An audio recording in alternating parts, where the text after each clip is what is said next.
Hello. We are back after my very short break. Let's hope that we can get through a good amount of the story because it seems like it's going to be a long one. Let me just move the mic around a bit so I can get nice and comfortable. Village child. Whoa, it's someone new. Hey, where are you from? You gonna be here long? Are you?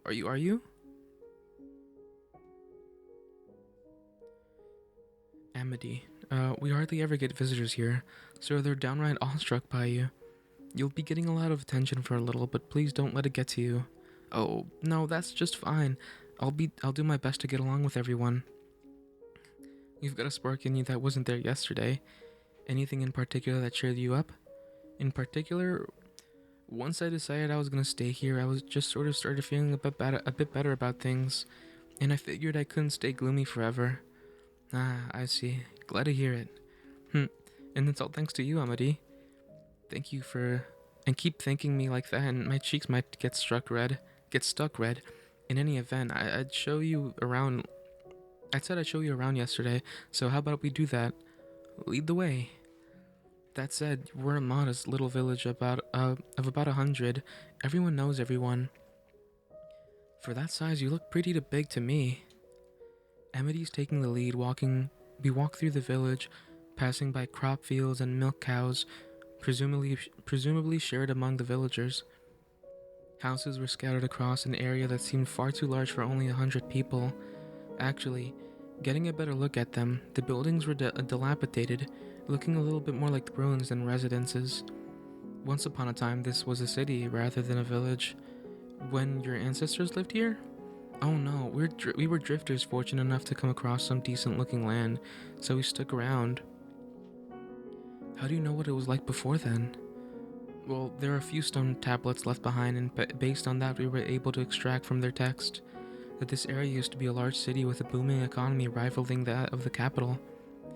There weren't hundreds, but thousands of people bustling about merchants from afar that came in droves. It was much like how the capital is now. Actually, this area was more open to foreigners. People of all different races speaking as many different languages. It was evidently quite the sight and sound. I had no idea there was a city here. That's what happens when a place is wiped from history. I couldn't tell you how reliable the tablets are, though. But if you take them at their word, this city lost everything in just a single week. What? People, crops, livestock, all dead. Maybe it was a natural disaster, a famine, a plague. I can't say for sure. This is what the tablet said, though. We've been cursed by the witch. Mmm. Cursed by the witch? Look over there. You see that river? There used to be a magnificent bridge crossing it, but there's hardly anything left of it. If you continue along the path beyond the fallen bridge, there's a forest. That's where I found you. The deeper part of the forest are so dense that you can't see anything but tree trunks and leaves. It's an eerie place wrapped in a cloud of darkness. If you make it through that, there's a mansion, which is said to be cursed. The witch who supposedly destroyed the city lives deep in that house in the forest. She's been there for years and years, and she casts her curse on anyone who goes near it. The city was so large that the mansion was actually in its borders. My guess is that the bridge was built to mark the road leading to it. Now, as you can see, the bridge is gone and the house is still standing there practically in ruins. But the mansion alone looks just as it did back then. The witch living in the mansion goes by the name Morgana. According to the records, someone by that same name was executed in this area for witchcraft. And even in death, she continues to bear a grudge against mankind. Who knows how much of it is true, though? Truth or fiction, the story it has taken its roots in the region. The city's history may be lost, but the legend of the witch continues to be told. People have a tendency to keep stories alive that scare them. Sorry, I didn't mean to disturb you. No, I'm fine.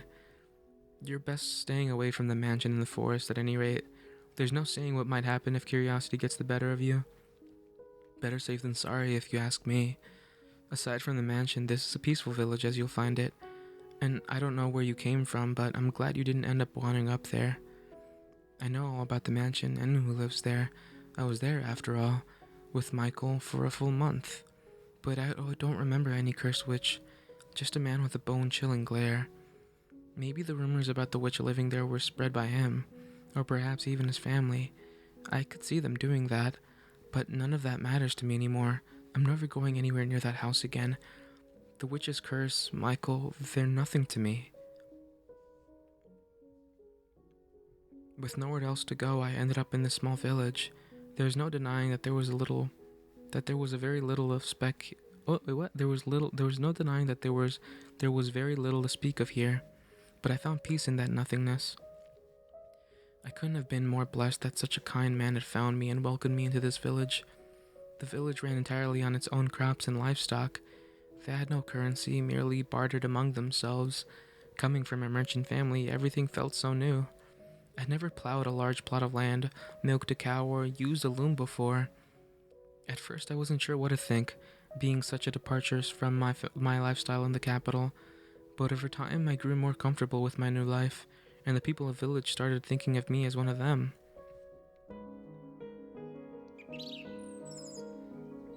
Come on, Giselle, come play with us.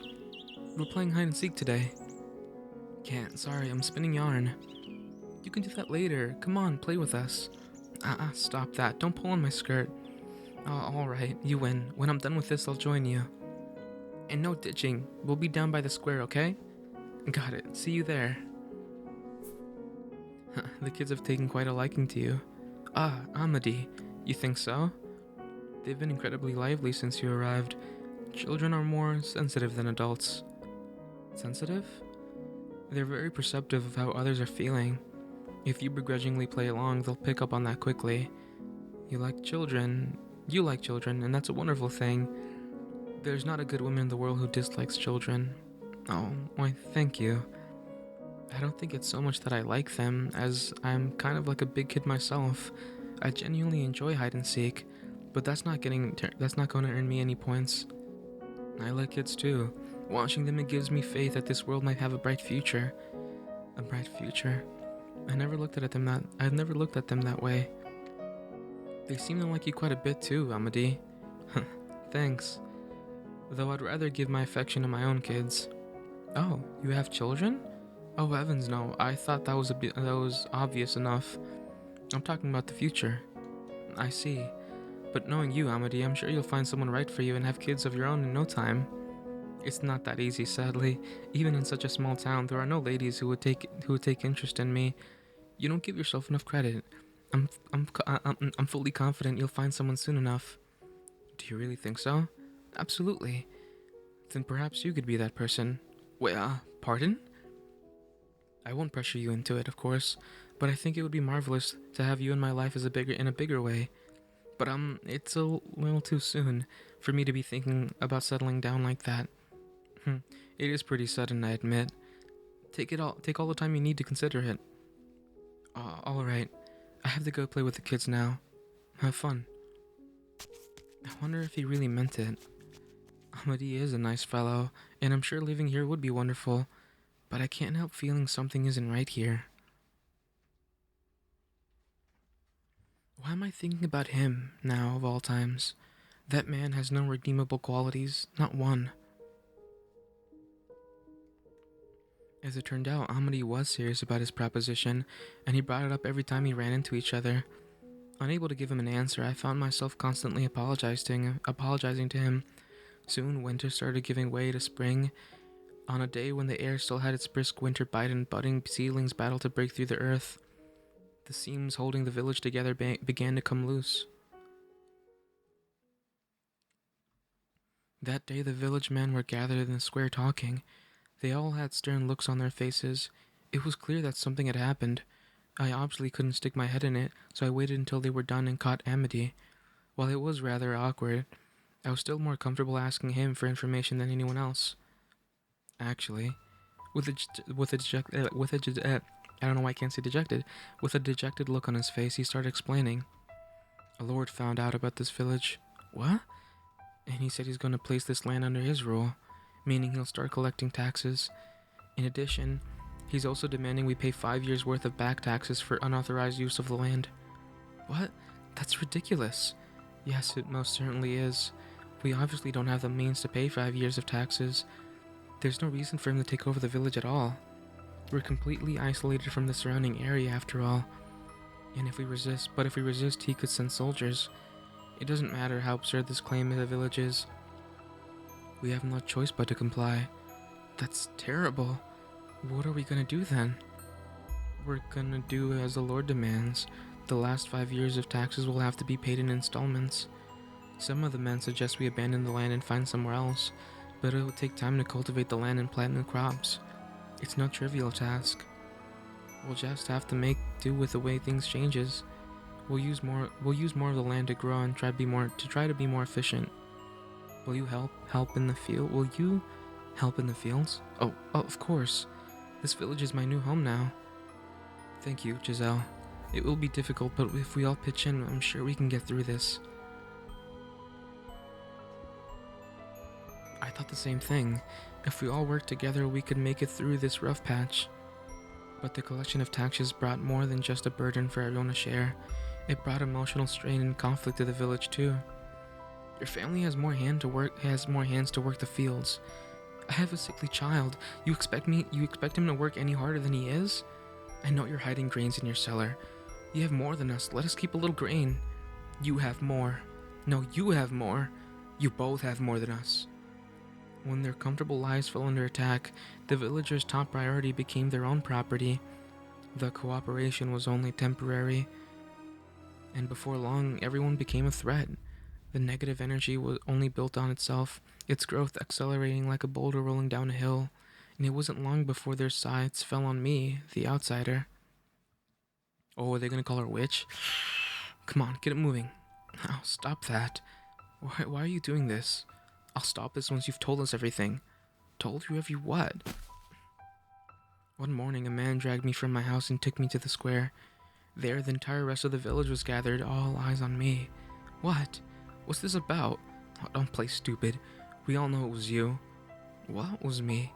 The thief. Amity? From the crowd appeared someone I knew quite well. The ever affable village representative. The man who had saved my life. But in his eyes now, I thought you were better than that. Was contempt and anger. So many different shades of negativity. I recognized what I saw in his glare immediately as someone who had been subjected to those looks before. But why?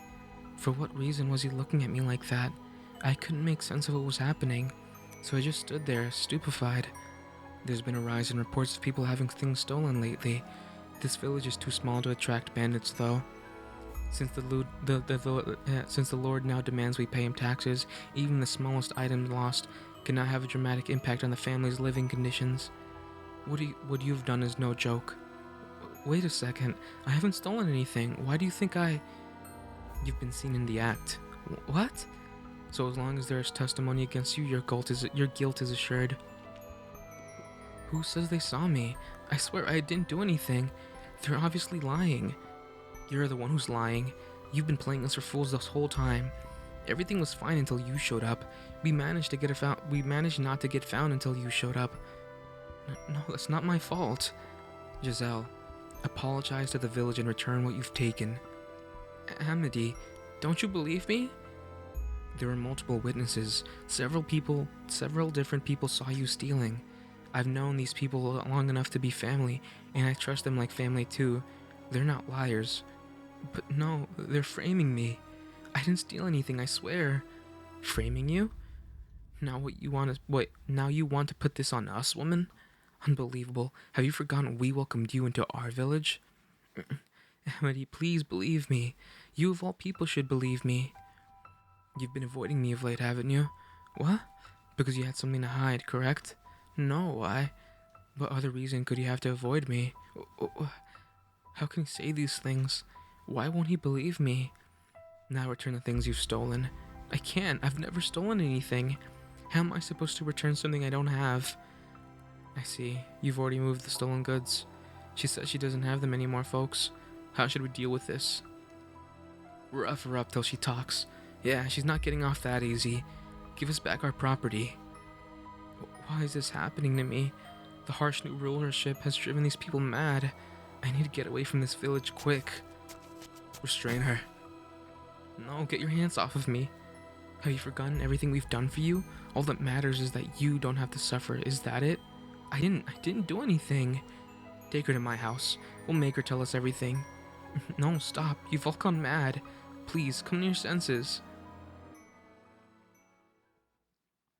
With men on all four sides of me, I was dragged into Amity's house. He sat coolly in a chair, and they shoved me to my knees before him. I'll ask you this one more time, Giselle. Where did you put the things you stole? And I'll keep giving you the same answer. I didn't take anything from anyone. Please believe me. Do you swear? With your God as your witness? I do. I swear with all my heart. You don't actually believe her, do you, Amity? She not only sold us out to a lord, she's now threatening to make our lives downright impossible. Again, that's just coincidence. Listen to me, Amity. Thus said the Lord. Thus saith the Lord of hosts, the woman hath committed 3 sins.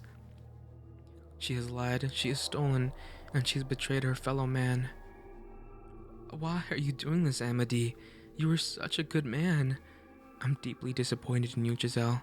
As much as I don't want to do this, I have to get the truth from you. Amity. Of course. Why didn't I see it? I'm still just another outsider to them. Why would he believe a stranger's word over the words of the village, his family? The water. What? A man set a wooden well bucket on the floor in front of me. It wasn't clean water from the well, though, but grimy, murky wastewater.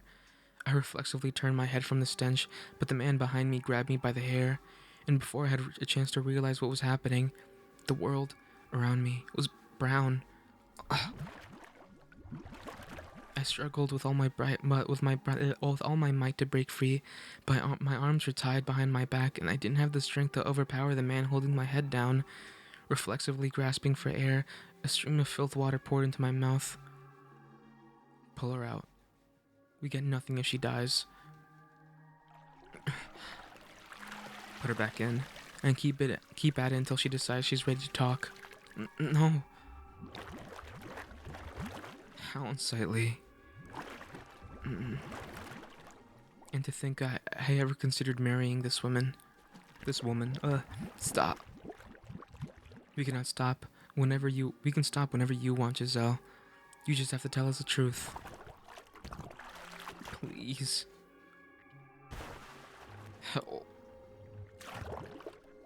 Stop. I was given no time to rest. My head shoved into the bucket, then pulled out just long enough for me to steal a breath before going back in, over and over again. Not a person in that room objected to the abuse I was receiving. I had prayed for a good harvest with these people. They had taught me how to use the loom, something I had never touched before. We had laughed together, lived together. They were normal people, perfectly ordinary, kind, helpful, friendly people, not at all cruel or inhumane. But now they burned with a frenzy that overshadowed all my memories of them, and every gargle, gasp, and grunt they got from me fueled that fire. Dozens of eyes laced with madness stared down upon me, rejoicing at my suffering. My consciousness was slipping away from me. I thought I could hear laughing and chattering, but it all passed through my ears as mere noise, nothing I could make sense of. Stay with me, Amity. Thank goodness you're awake. Wait, what was I just doing? Alright, I was in the forest, on the verge of death, and then Amity found me, and we almost lost valuable manpower. We were just discussing what to do about you, Giselle, and we decided to make you the village property. No, he didn't save me. If you agree to work for us, we'll put this whole nasty business behind us. You may be worthless in the field and terrible with the loom, but there's plenty you can help with. What are you gonna make me do?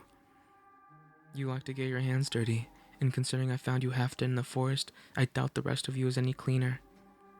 Amity? It seems we've come to an agreement.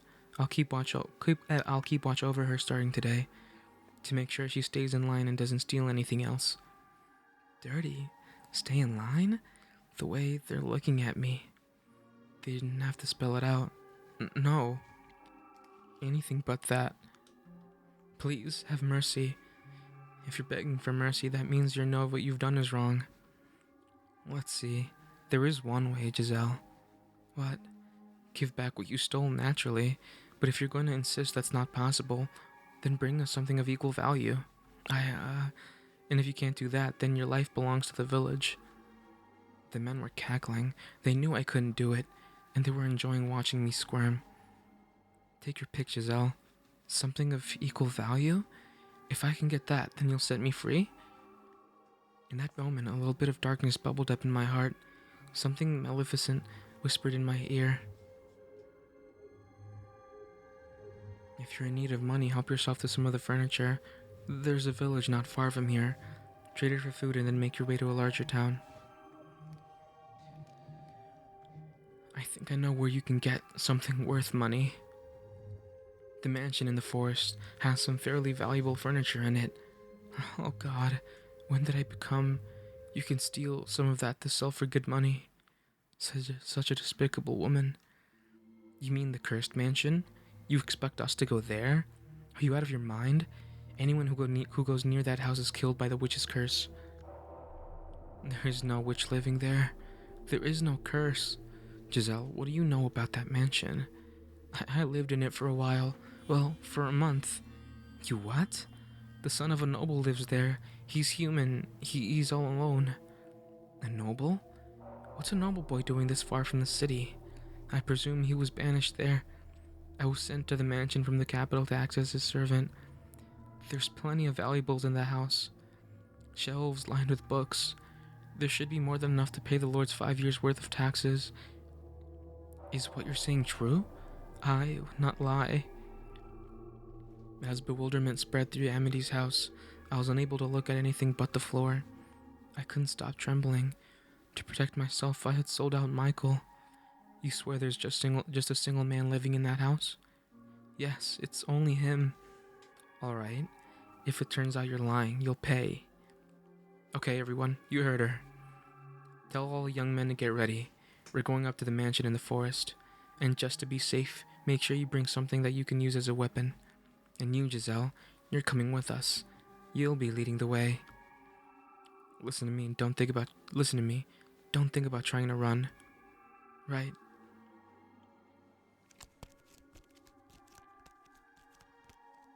On the cusp of springtime, I found myself trekking through the dreary forest I had thought I would never set foot in again.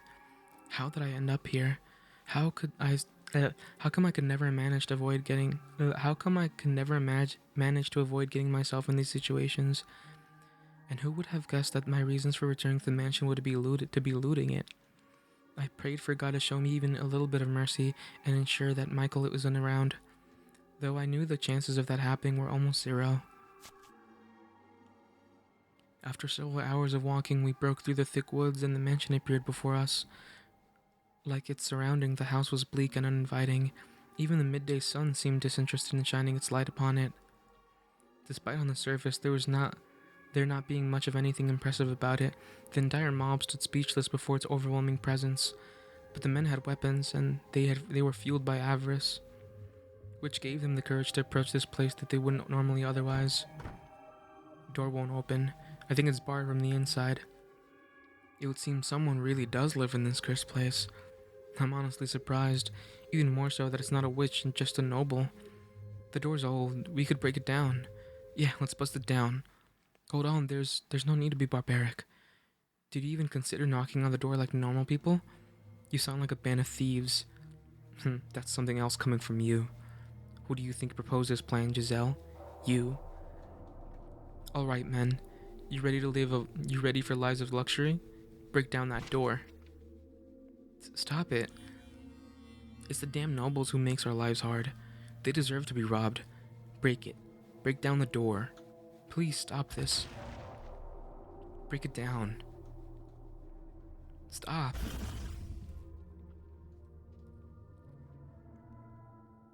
All the repressed emotions detonated. They battered down the door again and again. And in a few minutes' time, it was on the verge of collapse. They shouted and cheered and hooted like madmen. They hooted like madmen, as my peaceful life came crumbling down all around me.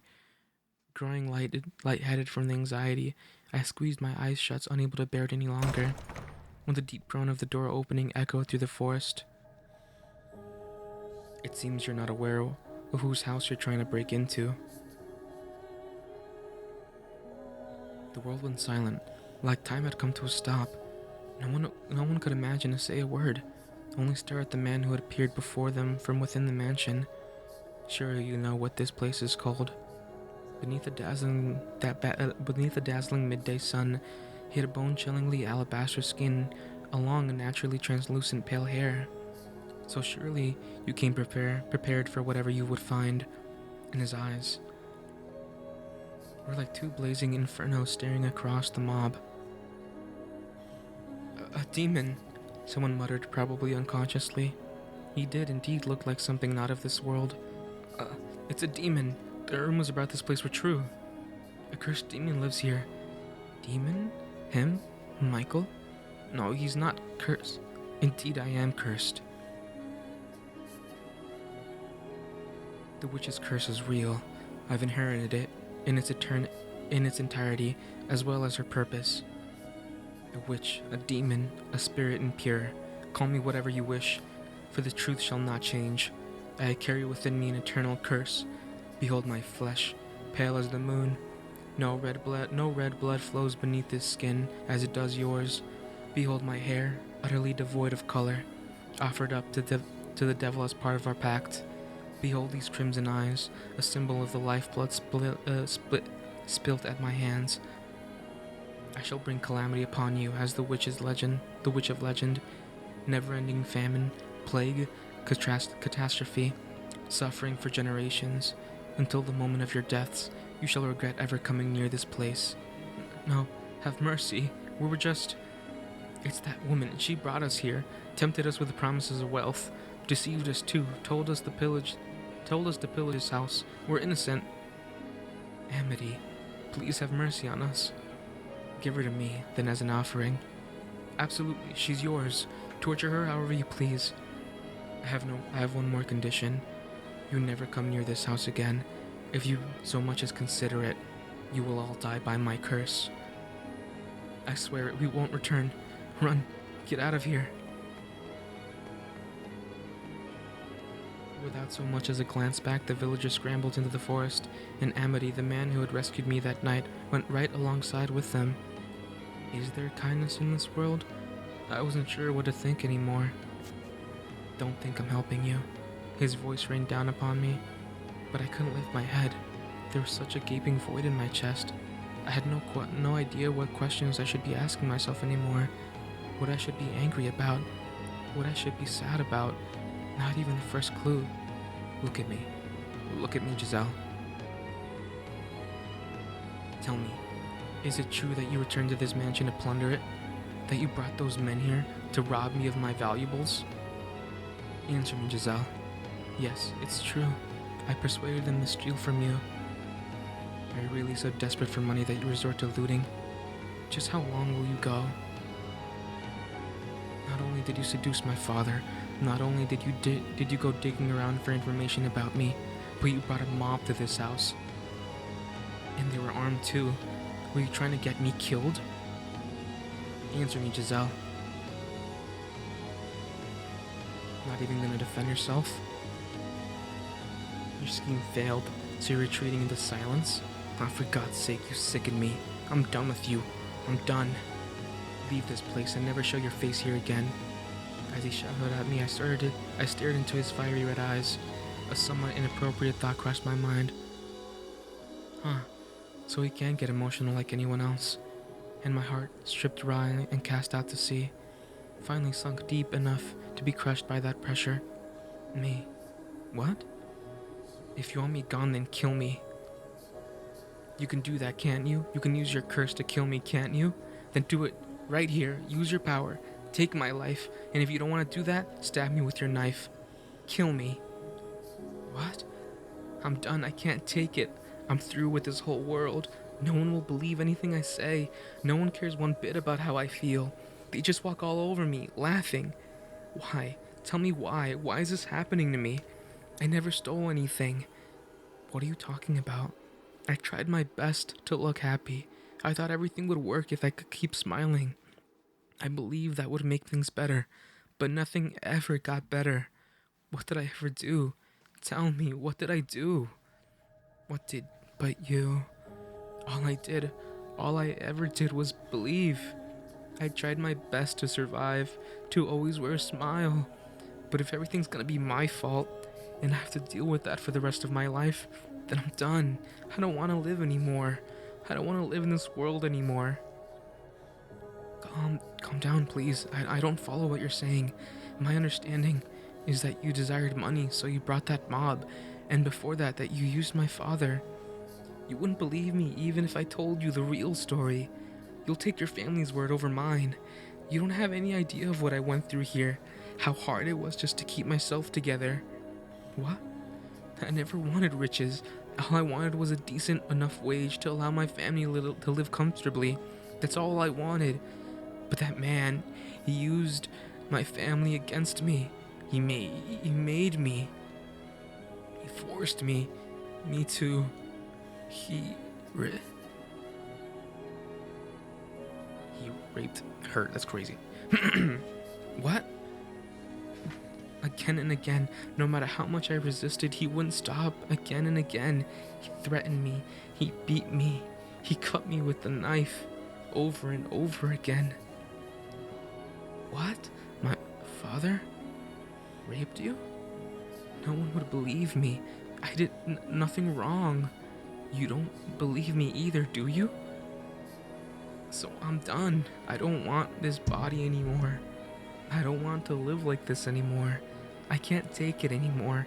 Help me. Please, just set me free. Kill me. Already. Use your curse and kill me. Give me a moment. I need time to process this. You can do it, can't you? Then kill me already. Kill me now. Give me a minute so we can talk this through. I want to hear everything from the beginning. Inside. Let's go inside and talk. The light hurts my eyes.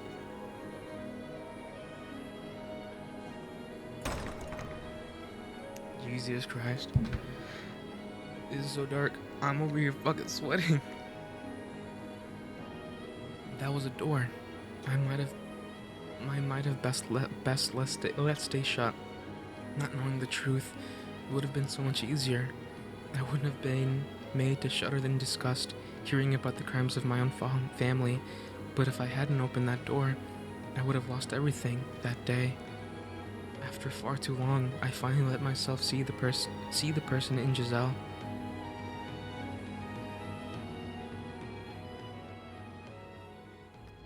Giselle didn't recover for some time after I managed to get her inside. Unsure what else I could do for her, I had her sit before the fireplace and waited in silence as she sobbed. I had no idea what one was supposed to do to save someone who was crying. Was it normal to offer them a warm drink? I didn't know. I did know I needed to reflect on the things she had said outside and try to make sense of them. And from there, calm myself down and prepare for the conversation we were to have, as unpleasant as I'm sure it would be. A considerable amount of time later, Giselle's sobbing drew to a stop, an oppressive silence stepping in to take its place. For far longer than was comfortable, the only sound we heard was the gentle crackling of the fire. I had to say something. I knew that, but I didn't know what I didn't know was how to begin. I knew nothing about having an honest face-to-face discussion with someone about things that we were thinking and feeling. But that didn't change anything. I had to do it, even if down the road lay truths that I would be happier not seeing. Giselle, could you please tell me what was done to you at my family's house? How you ended up coming to this mansion, and what happened after you left? I would like to know everything from start to finish. Will you believe me? What I tell you? You never so much as gave me the time of day before. I very much doubt you will find what I have to say agreeable. Will you still believe me, even then? Believe my word, a stranger's word? Over your family or the people of the village? I cannot say yet. I must hear what you have to say to make that decision. I suppose that might be better than you saying you'll believe me unconditionally. Alright, I'll tell you everything. Just know that nothing I say is a lie. Understood. Giselle methodically recounted her tale for me. She told me how she accepted an offer from the Bollingers to work as an Abigail to earn money for her family. Of how my father, Antonin, had other plans for her. Of the things he did to her.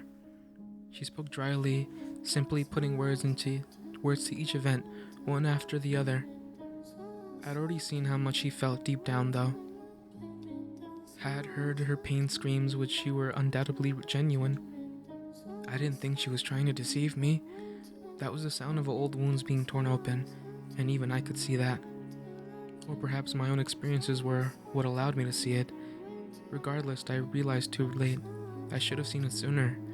She described it all mechanically to remain detached from what had happened to her, to protect herself. Of that I had no doubts. Still, the things she told me were almost unbearable, and I had a difficult time accepting them. What was I supposed to do when I learned that my father was a rapist? How was I supposed to react to that revelation?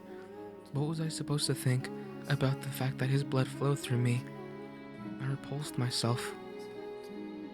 Do you want all the details? What do you mean? Of the wounds he gave me. I still have the scars from the things he did. If you don't believe me, I can show them to you. No, that won't be necessary. I see. That's a relief. I don't think I could have handled that right now. I hadn't turned down her offer for her sake. I only did so because I didn't think I could take any more. I averted my eyes to protect myself. Why had I taken my mother's word, brushing aside everything Giselle had said and done? I knew good and well my mother was no longer in her right mind, so why had I thought her letter was the truth? Why had I been unable to think rationally? There were, I believe, several factors. My childhood, my past, the witch's whispers, and above all, my own character. Consumed with distrust for everything, I had to face it now. To open my eyes once more and look at everything I'd pretended to stay away up until now. I was not completely blameless for her suffering after all. Please continue, if you will. I left off at the point where the mistress discovered what was happening, I believe. I was sent to this mansion to atone for my sins. Sins? That she didn't even commit? It was decided that I would be sent here rather than being executed, which is what the mistress wanted. At first I assumed it would be essentially a private prison, but in the carriage on the way here I was given a letter. A letter? From whom? It didn't say, but your father was the one who'd ordered me here, so I would guess it was him. The letter was very concise, simply explaining that there was someone already there, the Bollingers' youngest child. It didn't go into any more detail than that, but it did ask me to look after you. Do you still have the letter? I don't. The coachman took it back after I was finished. Thinking back on it now, it was rather strange of him to do. It was just a harmless letter. It was anything but. What? It wasn't my father who wrote that letter. He believes me to be dead, so he would have sincerely thought he was banishing you to an empty house in a remote forest. The writer couldn't risk leaving anything that might suggest I was still alive. Then who? My brother, I believe. Either Dieter or George, but I would guess Dieter. Your brother? Why would he? I don't know. I can't imagine why he would write such a letter, or why he would want anyone to tell you about me. I don't believe he had any ill intentions, at least. I mean, he asked me to look after you. That makes it sound like he's concerned about you. Then why doesn't he stay in contact? Why does he never respond to my letters? It's a bit late to suddenly start being concerned. Never mind that now. Please tell me the rest. Alright. Giselle resumed her story from the day she fled the mansion, terrified by my behavior. She seemed to be putting a bit more emotion in her tone of voice now, perhaps because she could see I was more interested in this part. There's a deep sadness on her face as she described the night of the rain, listening to the thunder when she gave up on living, and I knew I had caused it. She then told me about the time she spent in the nearby village. How at first life had seemed wonderful, but in time it become crumbling down. Naturally, she wouldn't be here to tell me if nothing had happened there. Once she was there though, her tale, once she was through with her tale, Giselle let a long, heavy sigh, as though she had been holding it in for some time. I thought I could hear just a faint trembling in the air as she exhaled. That is everything. Do you believe me? If you don't, if you still think I'm deceiving you, then I won't argue with you. That's fine. If that's the case, please just kill me. Why didn't you tell me this sooner? I know I wasn't very open about anything you said, but if that day, when I found you in my room, you had told me I was mistaken, that the sin belonged to my father, it might have not turned out like this. The knife. What? You were holding a knife. I can't handle blades anymore. Ever since what happened, they scare me to death. Just the sight of one in someone's hand, and I start thinking they're gonna use it on me. I can't help it. I start shaking uncontrollably, growing fainter of breath. The world goes white. I can't even form words. There's nothing I can do. Now I can finally see. She was grimacing in pain. The day the package arrived, when you knocked my hand away. Because I was scared. Because it reminded me of that time. I'd assumed she was simply jumpy from the guilty conscience. I felt nauseous, realizing I had been pouring a constant stream of salt onto her unmendable wounds. What a damn fool I was. Why did you get so upset at me? Why did you have to point a knife at me? I didn't want you snooping. If you meant to sell information about me, I thought I had to do anything in my power to stop you. I'm still not convinced it was necessary. I was unarmed. I couldn't fight back. You didn't need a knife. I have nothing left anymore, so I'm gonna tell you exactly how I feel. You're a jerk. What you did was inexcusable. You may not have hurt me physically, but you still hurt me. Humans are frail creatures. They wound easily. Apologize. What? Apologize to me. I said apologize. I'm sorry. Again, and put your heart into it. Convince me you mean it. I'm sorry. Again, once more. Get down on your knees and shout it from your gut. I'm so very sorry. Was that a laugh? Jeez, you're such a strange man. Strange? You just told me to do it. Nothing's going like I thought it would. I even figured even if we talked again, you would just deny everything I said. I didn't think you'd actually listen to me. But you did. You listened and you looked quite distressed by what you heard. I looked distressed? Oh yes, you sure did. I wish I had a mirror to show you. I'm sure you didn't want to believe what I said, but you didn't once accuse me of lying. You faced up to the truth and you apologized. I seem to have had the wrong impression of you as well. I didn't try to see you for who you were, instead letting myself believe you were something to be afraid of. To be honest, I didn't like you very much. The feeling was mutual, but for some reason, I don't feel that way now. Is it guilt?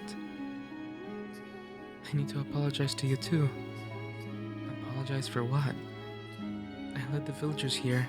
I almost sold my soul to the devil. I tried to sell you out to save myself, and for that I truly am sorry. I don't understand. What, do I need to get down on my knees too? No, that's not what I meant. The blame falls on the village for falsely accusing you of stealing. You were a convenient scapegoat for the real thieves. They planned to take advantage of you from the start. That Amity was probably in on it as well, to get back at you for rejecting his proposal, plus giving the village a single target to let out their frustration on would, in a way, help unify them. He used you to meet that end. In order to escape from their trap, you told them about me. But this was after I had threatened you, causing you to flee from this place. You have nothing to apologize for. Still, I feel really bad about it. So, I'm sorry anyways. You're unexpectedly stubborn. But now that we've both apologized to each other, we can call everything square. Square? Square. We were both in the wrong, so we both apologized and we forgave each other. She gave a little smile, but all I could do was stare at her brow, furrowed in perplexity, like I was looking at some bizarre fantasyland creature. The weight of our crimes was not equal. What I had done to her was so very much worse. Furthermore, I am Antonin's son. His blood flows through me. Can you honestly say you don't find me revolting?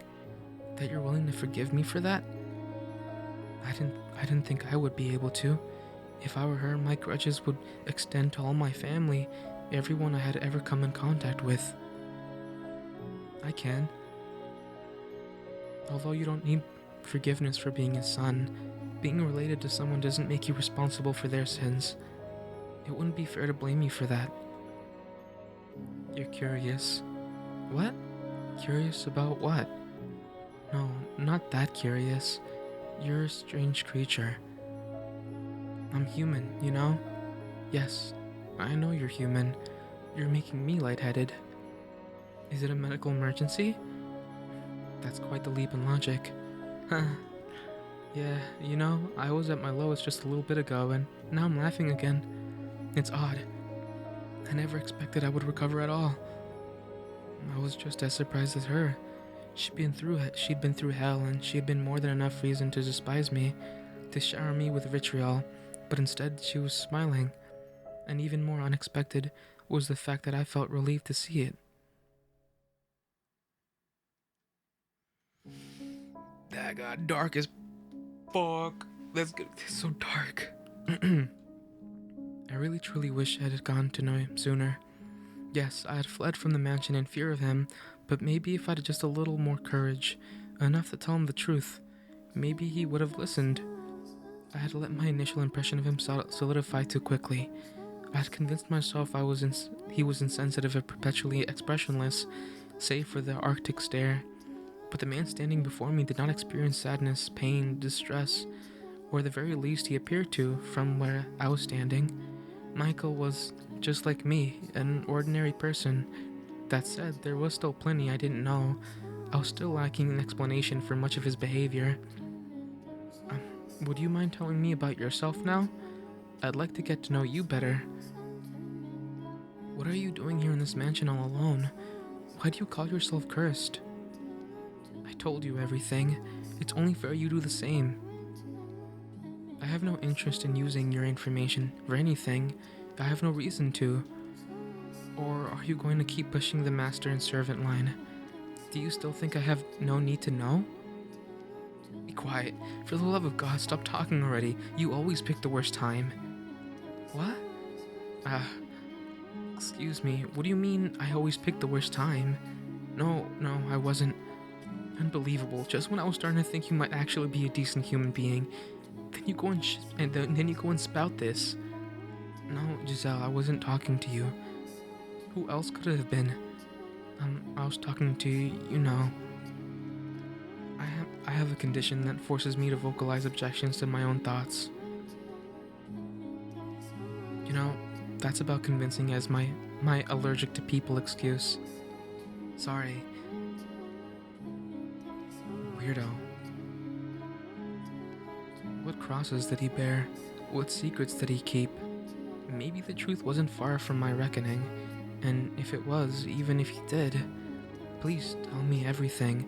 No matter what you say, I won't doubt your words. I will trust you, and I'm sure I can accept anything you say. Please. If you don't put it into words, I have nothing to work with. Okay. Where should I start though? How about the curse then? Are you actually cursed? That's a difficult question. I cannot, for example, take someone's life with my curse, nor can I bring about disaster. I don't have any magical powers like that. So what you said outside was a bluff then? It was just a way to chase the villagers away. Well, you certainly put on a convincing performance, so you can't actually curse anyone, huh? Regardless, I am human. Nothing more, nothing less. At least I consider myself one. Others would disagree, and the reason for that has to do with my body. Your skin, your hair color, your eye color, right? Right.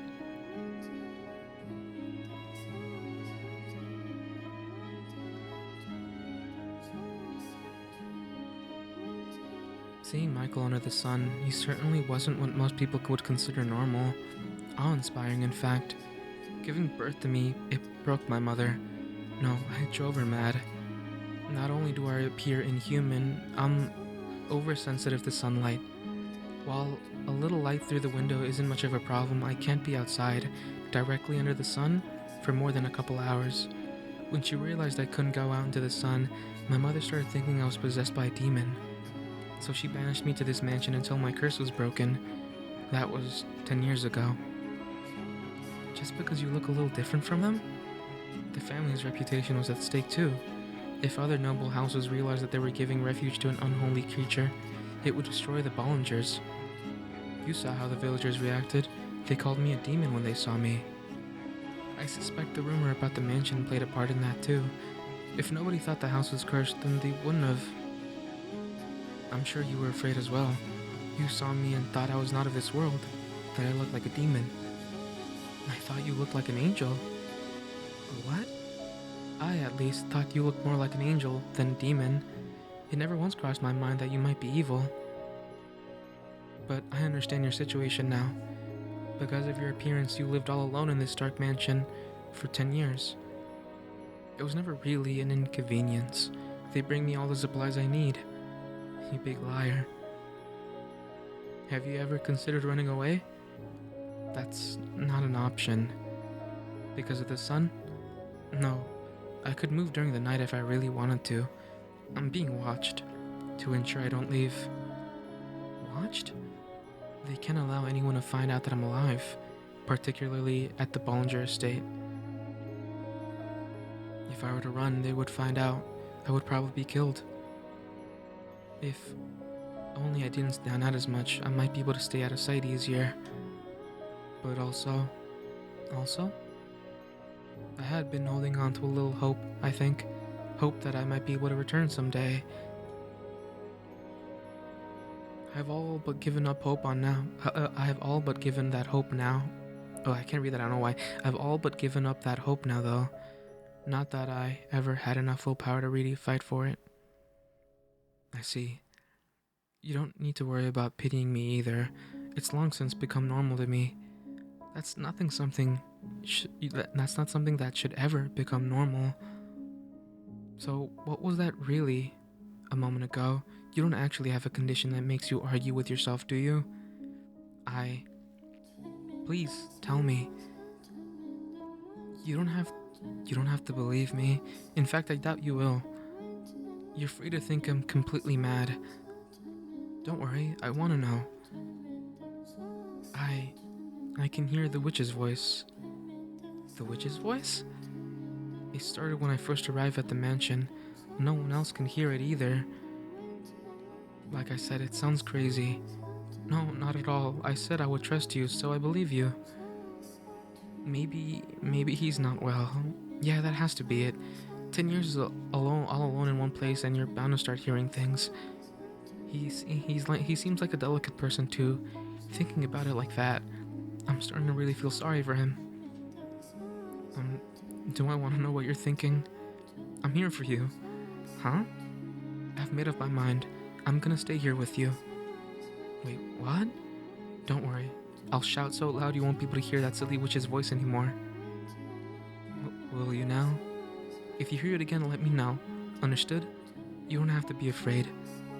I never said I was. Whenever you hear it, I'll be there with you, holding your hand.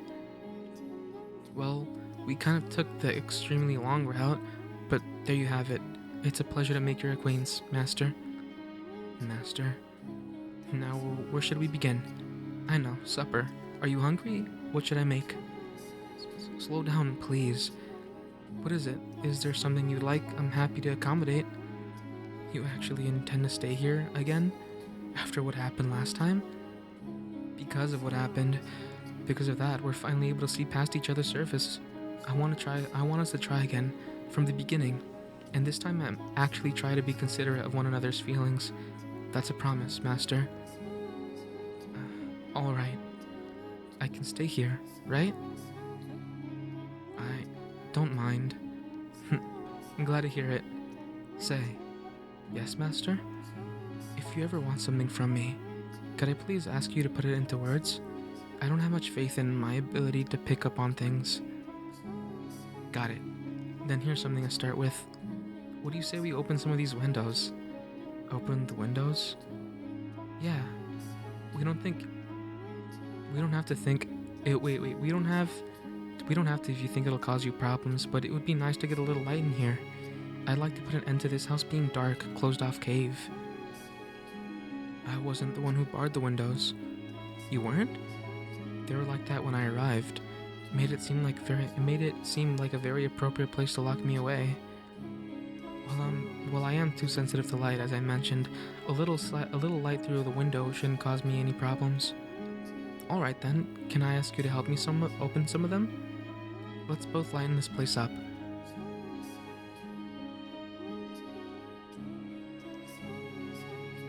After a few moments of silence, Michael gave me a curt nod. While we couldn't do anything about the windows that had been boarded shut, the two of us forced open the ones that were just covered by rusted over shutters. When we got the first one open, a beautiful stream of light like nothing I had ever seen before.